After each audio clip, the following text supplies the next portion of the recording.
Hey students, welcome to Theta Academy. I hope आप सब लोग सही होंगे, घर पे होंगे और सकुशल होंगे घर पे।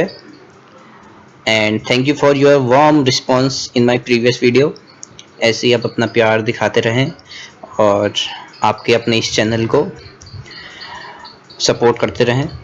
चलिए, आज हम कल प्रीवियस वीडियो में हमने 3.3 कंप्लीट कर लिया था। आज हम 3.4 से रिलेटेड कुछ ट्रिग्नोमेट्रिक इक्वेशंस जो आपका टॉपिक है उस पर नज़र डालते हैं, जो बेसिक है इसका, और फिर हम क्वेश्चंस पे नज़र डालेंगे। क्या है trigonometric equations? Equation involving trigonometric functions of a variable are called trigonometric equation. In this section we shall find the solution of such equations.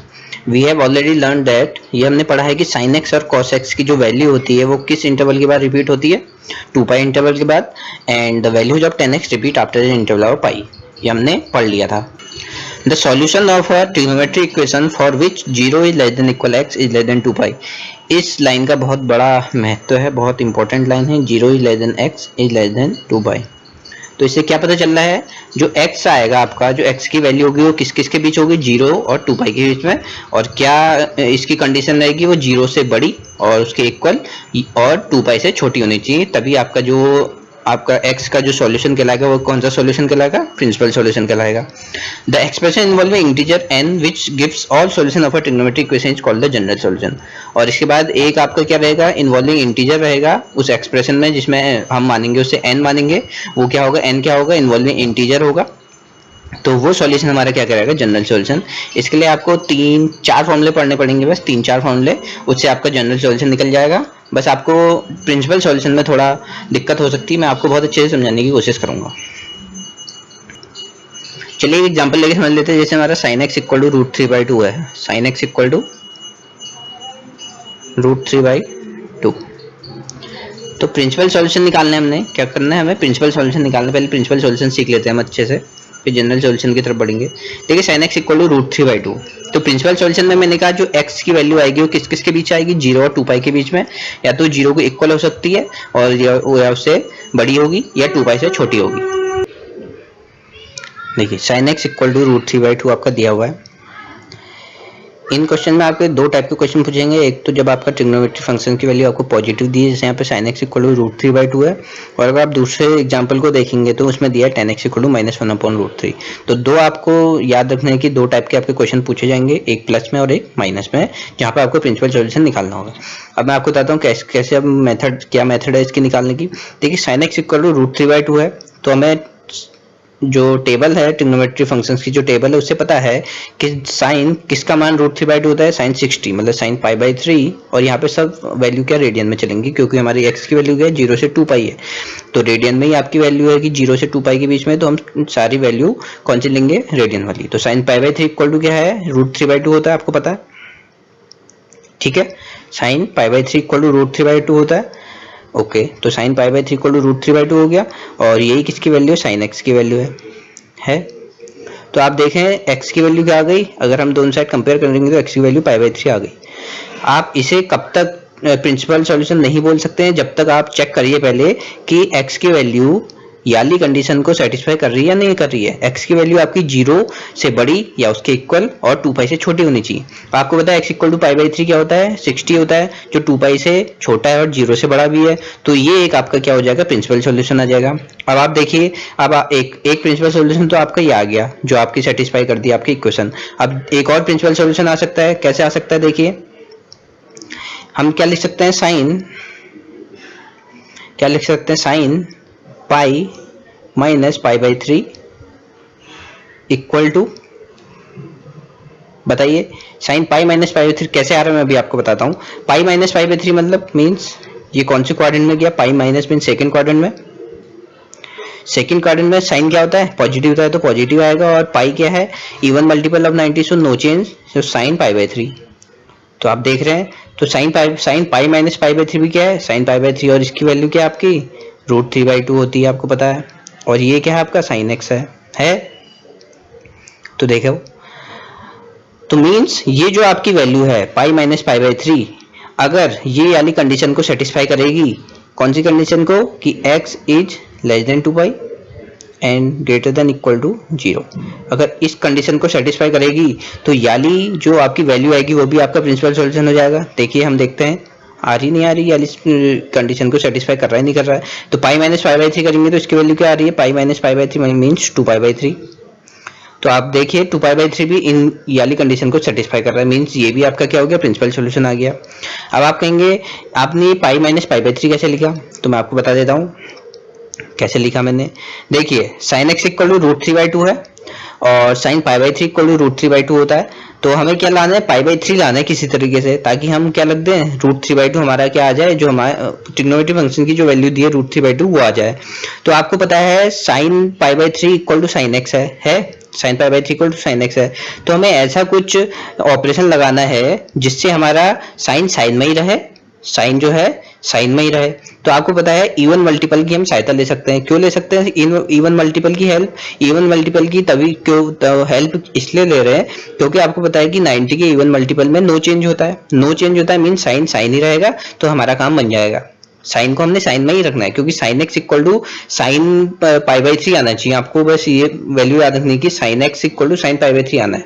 क्यों आना है, क्योंकि हमें अगर हमने पाई/2 या 3π/2 की हेल्प ली तो हमारा जो साइन होता है वो कॉस में चेंज होता है और हमें उस ये वाला आंसर नहीं मिलेगा कि साइन एक्स इक्वल टू √3/2। हमें साइन एक्स इक्वल टू √3/2 के प्रिंसिपल सॉल्यूशन निकालने हैं, बस इतना आपको याद रखना है, साइन एक्स इक्वल टू √3/2। तो आप किस किस की मदद ले सकते हैं, एक पाई की मदद ले सकते हैं और एक 2π की मदद ले सकते हैं, जो 90 के क्या है, इवन मल्टीपल है। पाई और 2π के आप क्या ले सकते हैं, मदद ले सकते हैं, हेल्प ले सकते हैं। अब देखिए आप कहेंगे यहाँ पे एक तो वैल्यू हमारी इससे आ गई जो हमारे ट्रिग्नोमेट्री फंक्शन की टेबल होती है, इससे एक हमने पाई की मदद से निकाल ली। अब हम 2π की मदद से निकाल सकते हैं नहीं निकाल सकते हैं, बताइए निकाल सकते हैं, नहीं निकाल सकते हैं। क्यों नहीं निकाल सकते हैं, क्योंकि अगर हम इसमें लगाएंगे साइन 2π माइनस पाई/3, एक बार हमने पाई की हेल्प ली, एक बार अब मैंने कहा था कि 2π की भी हेल्प ले सकते हैं। तो 2π की हेल्प यहाँ पे क्यों नहीं ले सकते हैं बताइए, क्योंकि आपको पता है साइन 2π माइनस का थीटा क्या होता है, माइनस का साइन थीटा होता है, तो माइनस का साइन पाई/3 आ जाएगा। क्योंकि 2π माइनस मतलब थर्ड क्वाड्रेंट में साइन क्या होता है, नेगेटिव होता है, तो माइनस का साइन पाई/3 आ जाएगा और ये आ जाएगा माइनस √3/2। जबकि आपको निकालने किसकी प्रिंसिपल सॉल्यूशन है, साइन एक्स इक्वल टू √3/2 के आपको प्रिंसिपल सॉल्यूशन निकालना है, बट हमें यहाँ पे क्या मिल गया, माइनस का √3/2, इसलिए हम 2π का यहाँ पे 2π की मदद से यहाँ पे इसका प्रिंसिपल सॉल्यूशन नहीं निकाल सकते। समझ गया, अब इतना समझ गए होंगे। मैं अगला क्वेश्चन और अच्छे से समझाने की पूरी कोशिश करूंगा। अब आपका एक और बात आपके दिमाग में आएगी कि सर पाई प्लस पाई/3 और 2π प्लस पाई/3 भी तो ले सकते हैं। अब देखिए अगर पाई प्लस पाई/3 लेंगे तो फिर वो थर्ड क्वाड्रेंट में हो जाएगा और थर्ड क्वाड्रेंट में क्या होता है, साइन फिर से नेगेटिव होता है, तो फिर हम याली कंडीशन बन जाएगी, तो वो भी नहीं रहेगा। और आप कहेंगे 2π प्लस पाई/3 में तो प्लस आती है सबकी वैल्यू, क्योंकि फर्स्ट क्वाड्रेंट में जाता है, तो उसका क्यों नहीं यूज कर रहे हैं, उसका यूज इसलिए नहीं कर रहे हैं क्योंकि हमें कौन सी कंडीशन सेटिस्फाई कर रहे नहीं है, याली। अगर हमने 2π प्लस लिख दिया तो जो एक्स हो जाएगा 2π से बड़ा हो जाएगा और वो प्रिंसिपल सॉल्यूशन हमारा नहीं कहलाएगा। तो जितने भी कंफ्यूजन आपके माइंड में हो सकते थे मैंने बता दिया क्यों नहीं होंगे वो, और क्या प्रिंसिपल सॉल्यूशन निकालने में हम किसकी हेल्प करेंगे। चलिए ये काफी इंपॉर्टेंट आपका ये है टॉपिक है, इससे काफी क्वेश्चन पूछे जाते हैं प्रिंसिपल सॉल्यूशन से, और जनरल सॉल्यूशन तो आपको बस आपको फॉर्मूला याद करना है और आपको वैल्यू रख देनी है। चलिए मैं अब दूसरे क्वेश्चन से समझते हैं, एक्सरसाइज से ही करते हैं। चलिए ये तो एक ये हो गया हमारा क्या, जब आपकी ट्रिग्नोमेट्री फंक्शन की वैल्यू प्लस में दे रखी है, जैसे मैं sin x इक्वल टू √3/2 दिया था ना। अब हम एक्सरसाइज 3.4 स्टार्ट कर रहे हैं और देखते हैं कि कैसे कैसे क्वेश्चन होंगे। चलिए एक्सरसाइज 3.4 करते हैं। फर्स्ट क्वेश्चन क्या है हमारा, tan x equal to √3। Positive जो भी आपको वैल्यू दी होंगी किसी भी ट्रिग्नोमेट्री फंक्शन की, जैसे tan x इक्वल टू √3, तो एक प्रिंसिपल सॉल्यूशन तो आपका हमेशा किससे आ जाएगा, जो ट्रिग्नोमेट्री फंक्शन की जो टेबल होती है उससे आ जाएगा, और एक हम पाई या 2π की वैल्यू मदद से उसको निकाल लेंगे। जो भी हमारे ट्रिग्नोमेट्री फंक्शन दिया होगा उसके हिसाब से हमने क्वाड्रेंट्स की जो नॉलेज है उसके हिसाब से हम फिर निकाल लेंगे। जैसे प्लस दिया तो एक आपको पता है tan किसकी वैल्यू √3 होती है, तो आप लिख देंगे tan, क्या लिखेंगे, tan x इक्वल टू √3 किसकी वैल्यू होती है, tan पाई/3, tan 60 इक्वल टू √3 होता है। अब देखिए x इक्वल टू क्या आ जाएगा, कंपेयर करने में x इक्वल टू पाई/3 आ गया, और ये क्या सेटिस्फाई करता है, ये वाली कंडीशन को सेटिस्फाई करता है। कौन सी कंडीशन को लिख देंगे, x is greater than equal to x and 0 and less than 2π satisfies. Okay, तो एक प्रिंसिपल सॉल्यूशन तो आपका x इक्वल टू पाई/3 आ गया। अब हम अपने ट्रिग्नोमेट्री फंक्शंस के हिसाब से अपना ऑपरेशन लगाते हैं पाई और 2 पाई में। पाई और 2 पाई में ही हम पाई और 2 पाई में ही अपना क्यों ऑपरेशन लगाते हैं, मैंने आपको बताया था क्यों लगाते हैं, क्योंकि इसमें ही आपका नो चेंज रहता है और हमें 10x की वैल्यू 10 में ही चाहिए रहेगी, क्योंकि 10x ही हमारा यहाँ पे है। तो यहाँ जब RHS में 10 आएगा तभी हम कंपेयर करके x की वैल्यू निकाल सकते हैं। तो पाई और 2 पाई में हम वैल्यू देखते हैं कि हमें 10 की वैल्यू किस में चाहिए, प्लस में चाहिए। तो आप इसका यूज कर सकते हैं और इसका यूज कर सकते हैं, देखते हैं किसका यूज हम कर सकते हैं। देखिए 10x equal to pi by 3 हो गया। अब देखते हैं हम कि हम क्या कर सकते हैं। जैसे हमने लिखा 10x इक्वल टू, रुकिए हमें क्या लाना है, 10 पाई बाई 3 इक्वल टू √3 होता है ना। तो पाई बाई 3 हम कैसे ला सकते हैं, देखते हैं पाई बाई 3 हम कैसे ला सकते हैं। आपने पढ़ा होगा 10 पाई प्लस पाई बाई 3 क्या होता है, 10 पाई प्लस पाई बाई 3 क्या होता है, पाई प्लस पाई बाई 3 क्या होता है, पाई प्लस मीन्स आपका थर्ड क्वाड्रेंट में 10 पॉजिटिव 10 पाई बाई 3 आ जाएगा। चलिए तो हम ये वाली वैल्यू भी क्या आ जाएगी हमारी, जो 10 पाई बाई 3 √3 होता है। तो ये भी आपका क्या हो जाएगा, प्रिंसिपल सॉल्यूशन हो जाएगा। देखते हैं प्रिंसिपल सॉल्यूशन ये हो पाएगा नहीं हो पाएगा। पाई plus pi by 3 means 4 pi by 3। अगर इसको चेक करने का मैं आपको बता देता हूँ, पाई की वैल्यू 180 होती है तो 4 इंटू 180 अपॉन 3 करेंगे, 3 6 ये क्या आ गया 240 मीन 0 से बड़ा है और 360 छोटा है। तो ये वाली वैल्यू क्या आ जाएगी, प्रिंसिपल सॉल्यूशन आ जाएगी। तो 4 पाई बाई 3 भी आ गया एक। अब हम 2 पाई की मदद ले सकते हैं या नहीं ले सकते हैं, देखते हैं। चलिए अगर हम देखते हैं 10 पाई प्लस करना है पाई माइनस में, तो फिर ये माइनस का हो जाता है। तो पाई प्लस वाली वैल्यू यहाँ पे याला फंक्शन हम लेंगे, पाई प्लस पाई बाई 3 तो हमारा प्लस का 10 2 पाई माइनस पाई बाई 3 करें अगर हम 10 2 पाई माइनस पाई बाई 3, बताइए 10 2 पाई माइनस पाई बाई 3 प्लस का होता है माइनस का होता है। 2 पाई माइनस मतलब फोर्थ क्वाड्रेंट में क्या रहता है, फोर्थ क्वाड्रेंट में आपका 10 क्या रहता है माइनस, तो माइनस का 10 पाई बाई 3 आ जाएगा। तो ये वाली वैल्यू हम यूज नहीं कर सकते हैं क्योंकि माइनस √3 आ गया। तो मीन्स यहाँ पे हमारे दो प्रिंसिपल सॉल्यूशन कौन कौन से आ गए, तो प्रिंसिपल सॉल्यूशंस आर, ऐसे लिख देंगे हम, क्या लिखेंगे, प्रिंसिपल सॉल्यूशंस आर, क्या लिखेंगे, प्रिंसिपल सॉल्यूशंस आर। एक तो हमारा पाई बाई 3 है और एक क्या है आपका 4 पाई बाई 3। दो आपके प्रिंसिपल सॉल्यूशन रहेंगे हर एक जो भी आपका ट्रिग्नोमेट्री फंक्शन दिया होगा। तो आप समझ गए। मैं जल्दी से एक बार और समझा देता हूँ। देखिए 10x इक्वल टू क्या लिखा था आपका, पाई बाई 3 था। तो आपको देखना है कि पॉजिटिव वाले में तो एक प्रिंसिपल सॉल्यूशन आपका आपके ट्रिग्नोमेट्री फंक्शन की जो टेबल है उससे आ जाएगा, मैंने कहा आपको। तो 10x equal to 10 pi by 3, तो x equal to pi by 3 जो वाली कंडीशन को क्या कर रहा है, सेटिस्फाई कर रहा है। तो एक प्रिंसिपल सॉल्यूशन ये आ गया आपका। उसके बाद आपको क्या चेक करना है कि आपको पाई और 2 पाई में से किस फंक्शन का किस एंगल का यूज करना है अपना प्रिंसिपल सॉल्यूशन निकालने के लिए, और वो किससे पता चलेगा, जो आपका ट्रिग्नोमेट्री फंक्शन है उससे। तो 10x इक्वल टू √3, तो 10x आपको पॉजिटिव चाहिए क्योंकि प्लस √3 है। तो आप किस एंगल का यूज कर सकते हैं, पाई या 2 पाई, पाई का यूज कर सकते हैं क्योंकि पाई प्लस पाई बाई 3 अगर आप करेंगे तो थर्ड क्वाड्रेंट में होता है, थर्ड क्वाड्रेंट में 10 क्या होता है, पॉजिटिव होता है।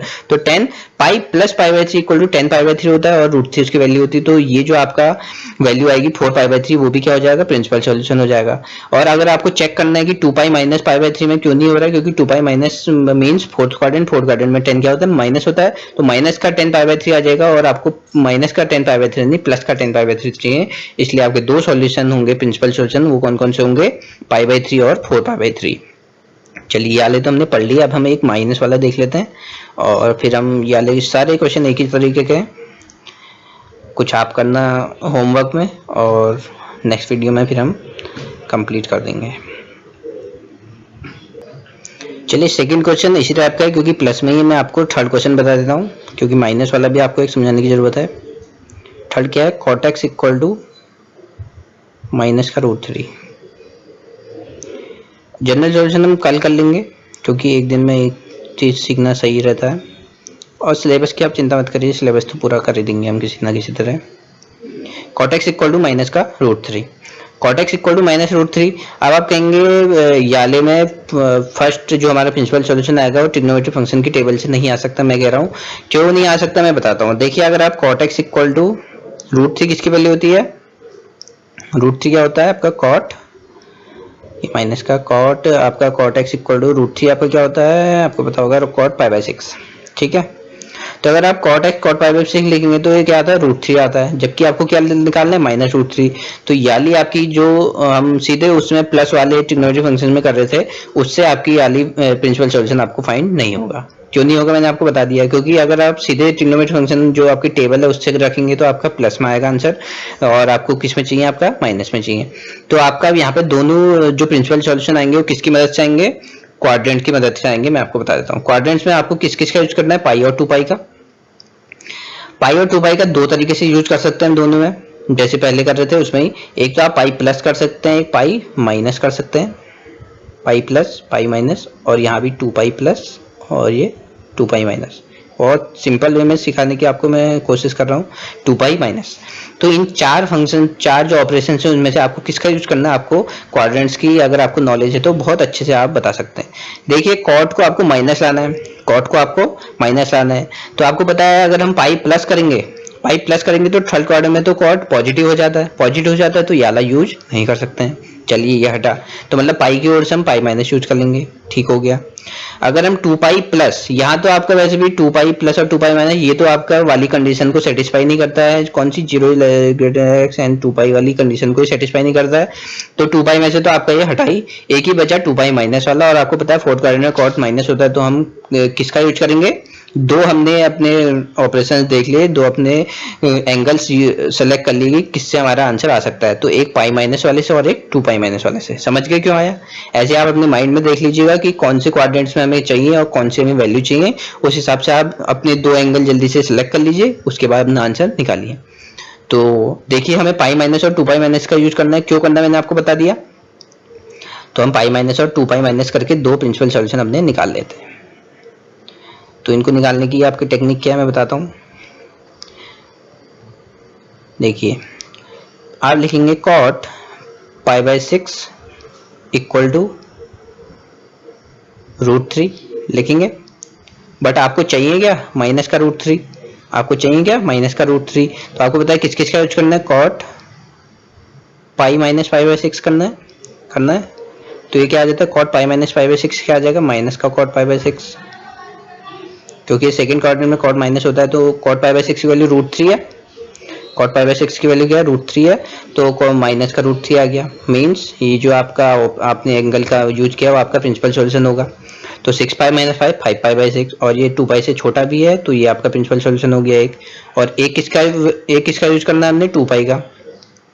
2 पाई का यूज क्यों करना है बताइए, 2 पाई का यूज इसलिए करना है क्योंकि हमें 2 पाई माइनस करते हैं, क्योंकि 2 पाई प्लस तो आपका वाली कंडीशन को सेटिस्फाई नहीं करता है, और 2 पाई माइनस करके हमें फोर्थ क्वाड्रेंट में कॉट माइनस ही लाना है, तो हमारा ये वो भी आंसर हो जाएगा। जैसे कॉट क्या लिखेंगे आप, 2 पाई माइनस π/6 लिखेंगे, 2 पाई माइनस का थीटा माइनस का कॉट थीटा होता है, तो माइनस का √3 आ गई इसकी वैल्यू भी।